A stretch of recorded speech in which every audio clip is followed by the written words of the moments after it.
Hello. This lesson is for people who were absent for Friday's lesson. That was February 26th when we were discussing reasons for growth of tourism. Please write this the title in LOs into your notes. I will put them right at the top of a new page. I'm going to ask you afterwards. You're going to draw a chart, so you might want to turn that paper sideways. So just make sure you have a little bit of room for that chart. So today we're talking about reasons for growth of tourism, and our two learning objectives. Our first one is to explore effects of tourism in Latin America. We are going to achieve this learning objective through a handout that you will receive, or maybe you already have from me. And secondly, our other learning objective is to explore the social, political, and economic causes for tourism. Please write this into your notes and feel free to pause it now if you need a little bit more time to write this down. Okay. Secondly, you do not need to write this down, but last lesson, or the lesson previous to this one, we were talking about how tourism has grown. We've seen this rise in tourism. Today it is the world's largest industry, but it wasn't always this way. It wasn't until the 1950s that we see this growth in the tourist industry. And today we're going to talk about all the factors that caused it to grow. Those three types of factors that we are going to discuss are social reasons.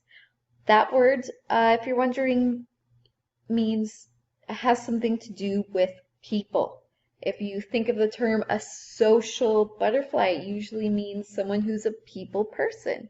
So when we talk about a social influence, we're discussing something that has an impact on people, maybe the way they live and things like that.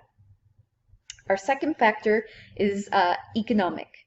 Hopefully when you hear this word you think maybe dollar signs. That is because when we talk about the economy, we're talking about money.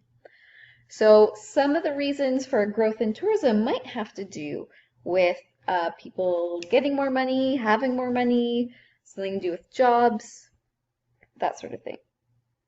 And lastly, we're going to talk about political factors. So that has to do with governments and laws. Maybe some of the laws have changed. And we'll discuss that today and how it relates to tourism. So what I would like you to do is write this, or copy this chart into your notes. If you forget what these keywords might mean, feel free to write down the words in the bracket underneath into your charts. I'm going to show you a bunch of different slides. What I would like you to do is copy the factor. So each slide is going to have a factor on it, into which category you think it will belong. So you have three choices. I'm going to tell you right now, a lot of these might fit in two different categories. It might be a social factor and it has to do with money. So maybe you want to put it, you want to share it, or maybe you want to write it here and in here. That is up to you. Okay, so please copy this chart down and pause it if you need some more time. Otherwise, let's dive right in. Okay, the first factor is, since the 1950s, people have become wealthier. So think about where this factor might belong. So go take a look at your chart. Which one do you think this belongs in?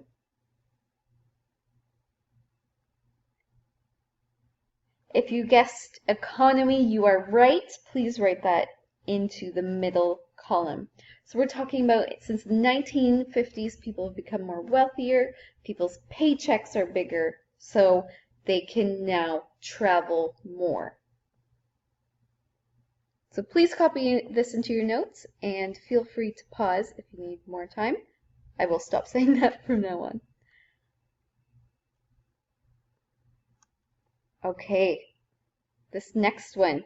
Incomes are larger and so is disposable income.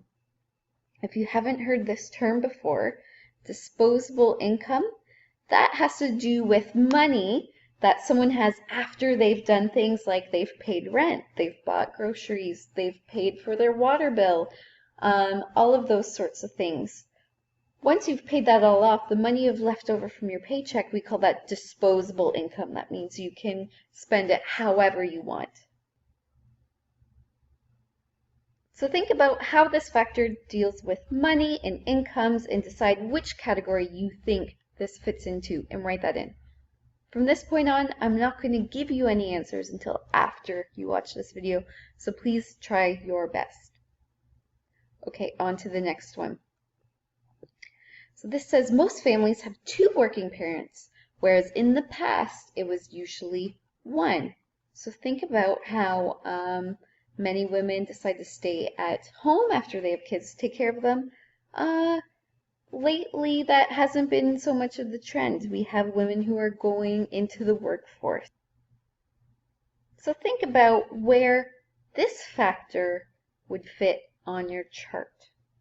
So this one's dealing with families. Okay, on to the next. People have fewer children, less expensive to take a smaller family away than a large one. So let's say you want to go on a cruise. It's going to be cheaper if you have 1 or 2 kids than, let's say, back in the 1800s when many families had something like 6 kids. Oh my gosh, that would cost a lot of money. So this factor is a really good example of one that might fit into 2 different categories. Again, I'm not going to give you the answer until the end. Think about where this one might fit. Alrighty. Car ownership has grown. So think about if you lived in Chicago and you say, let's go to New York City for the weekend. You can easily hop in the car and go enjoy a fun weekend in New York City.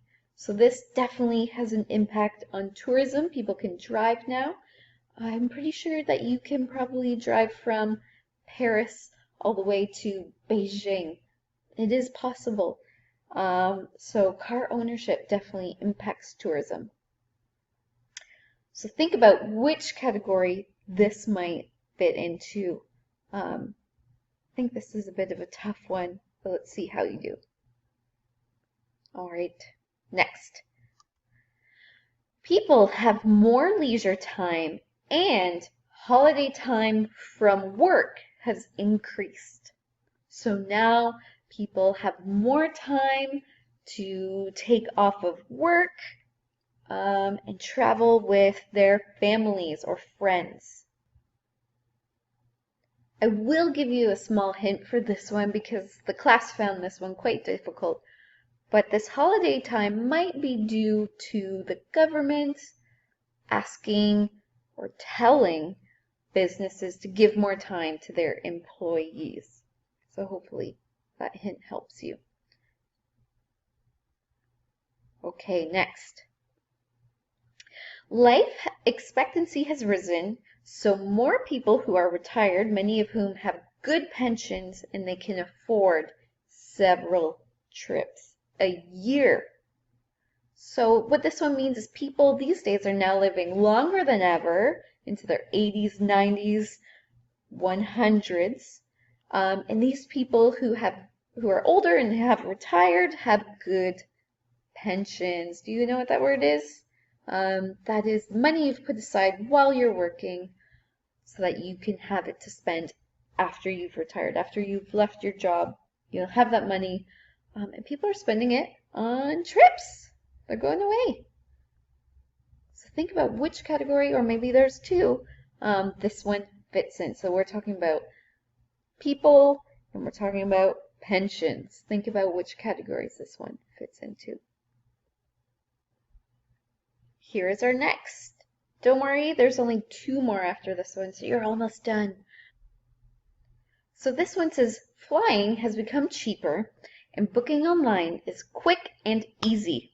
So the internet has had a huge impact on tourism because it's just so easy to do this. If you want to book a flight to Tokyo right now, you could do that no problem. Please don't do that though. I think your parents might be upset. Okay, think about which category this fits into. Here's a quick hint. It's cheap to do so. Our next. Increasing number of package holidays are now available to destinations all over the world. So this kind of has to do with your previous one about the internet. It is so easy now to book an all-inclusive holiday. So let's say you want to go to the Dominican Republic and you want to stay in a hotel for a week and have all your meals covered.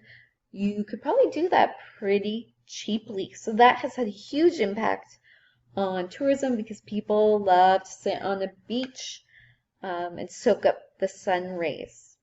So think about where this one will fit in your chart. Here's another little hint. Cheap. All right, and on to our last one. Ecotourism in unusual destinations such as Alaska are expanding rapidly.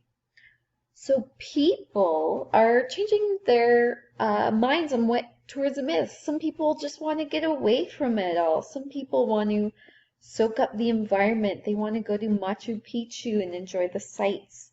We were talking about ecotourism this week in culture, actually. So tourism is changing, and what people like about tourism is changing. And it's also all has an impact on the tourism industry.